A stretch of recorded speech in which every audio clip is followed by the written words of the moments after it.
Okay. Okay, Zach, here's your home program that I promised you. Okay, Susan's going to upload this onto YouTube. You can have a YouTube link to this. Equipment needed. I know you have a BOSU ball now. I don't want to start with that yet. It's a little higher level activity. We'll work up to that together. I do need those dumbbells you mentioned, 5, 8, or 10 pounds. You're going to determine what's the right weight for you based on how many repetitions you can do comfortably. We do have your yoga mat. We're going to use that. I'm going to ask you to get a chair, a nice high back chair like I have here. And down the road, we're going to teach you how to do some of these things with a TheraBand. TheraBand is like an elastic tube. Okay, we can actually increase the number of exercises we do with that. I want you to try to do 3 sets of 10 to 12 repetitions. 10 to 12 repetitions meaning that you start to get a little bit of fatigue when you start to get to 10 to 12 repetitions. If you can do 15 or 20, the weight is too light and we're not going to see the kind of results you want. And if you can't do at least 10, the weight's too heavy and it increases our risk for injury at this point. So we want to try to avoid that. We're going to do 8 exercises. We're going to start with a quadruped mule kick, single arm row, upright rows, squats with the dumbbell, single leg deadlifts, bicep curls, tricep extensions, or also called kickbacks, and lunges. Okay, so I'm going to go through and I'm going to demonstrate all the exercises. I'll try to give you some teaching cues, and if you have any questions or concerns, of course you're going to reach out to me. Okay, so we're going to move over to the yoga mat first. You're going to get down in what's called the quadruped position, which is both hands and both knees. Okay, you're going to try to keep your back relatively straight. You're not going to let your back sag, and you're not going to be a big hump. You're going to be kind of in the middle. And all I want you to do is keep your head up and extend the leg back. Okay, so it's going to strengthen the hips, but more importantly, it's going to start to strengthen your core a little bit. Okay, so it's not like doing a crunch or a sit-up. You do 10 to 12 on the right leg, and then do 10 to 12 on the left leg. Extending the leg straight back, keeping your head up. Okay, after we do that, we stand up, we grab one of our dumbbell weights. Okay, and we do a single arm row. So again, you're going to use the chair for support. You're going to bend the knees slightly, sit back like you're sitting back into a chair, and you bring the hand to the ribs and bring the elbow to the sky. Okay, the important thing on this one is to make sure your head isn't down like this. You want to keep your head up, you want to keep your knees slightly bent, your hips slightly bent, and bring the elbow straight up and back. 10 to 12 repetitions, and then you just turn around and do the other side.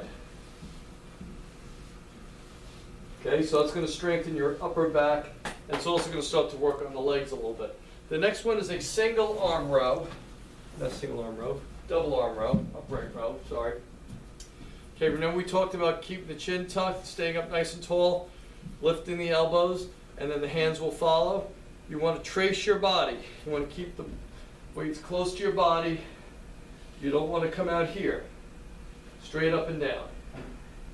Okay, head and chest elevated, back slightly arched, feet about shoulder width apart. The next one is a squat with the dumbbells. So you make the letter V. We call this a goblet squat. So I'm making a V with my hands, feet about shoulder width apart. Okay, and all I want you to do is sit back as if you're sitting into a chair. Now what you can do, if you feel more comfortable, you can actually put a chair behind you. Okay? And you're going to sit back to the chair. Feet shoulder width apart, keep your head and chest elevated. Stick your hips back, lean your chest forward. Sit to the chair, stand out of the chair. Just like that. Okay, when I go down, I'm not completely resting. I'm just tapping the chair and coming back up. The next one is a single leg deadlift. This is good for the hamstrings, glutes. It's also good for your balance and coordination. So you take the chair, turn it sideways, put your hand on the top of the chair, keep your head and chest elevated, right? And then you're going to lift your leg and the hand will follow. So all the weight stays on my right leg because the weight's in my right hand. I go until I feel a stretch and I come back up tall. Okay, and you only go as deep as you feel comfortable. Now I want you to think of your foot on the left leg and your hand as being like a seesaw. Your hand and your foot are equal but opposite as you go up and down. Okay? Next one is bicep curls. That's real easy stuff. Again, it's all about posture, staying up nice and tall. Start like you're carrying 2 suitcases. Bring the hands up. When your hands clear your hips, turn your hands in towards you, or put your palms towards you. And if you notice, my elbows are not leaving my side.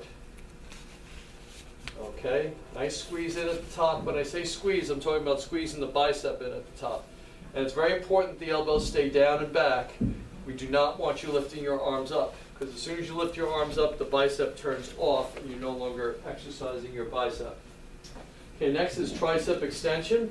So you grab a hold to the chair, feet about shoulder width apart, slightly lean forward at the waist, bring the elbow up to the ribs, and from here you kick the arm straight back and down. You don't want to swing it, you want to lift it and lower it slowly.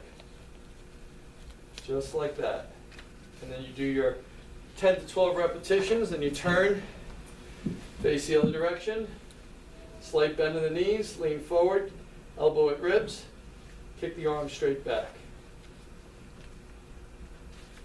And you should feel a nice squeeze in the tricep.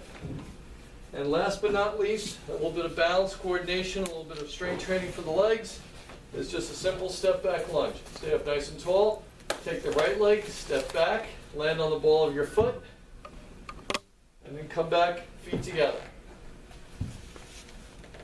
And you'll do 10 to 12 repetitions on the right leg, and then you turn around, catch a deep breath, step back with the left. It's important that you land on the ball of your foot. It's also important that this foot stays flat to the ground and that this knee stays behind your toes. So you don't want to do this. See how my heel is coming up? We don't want that. Okay, so that's your home program. You're going to work on that on Saturday or Sunday this weekend. I'll see you on Wednesday. And if you have any questions, give me a call. Take care. Have a great weekend.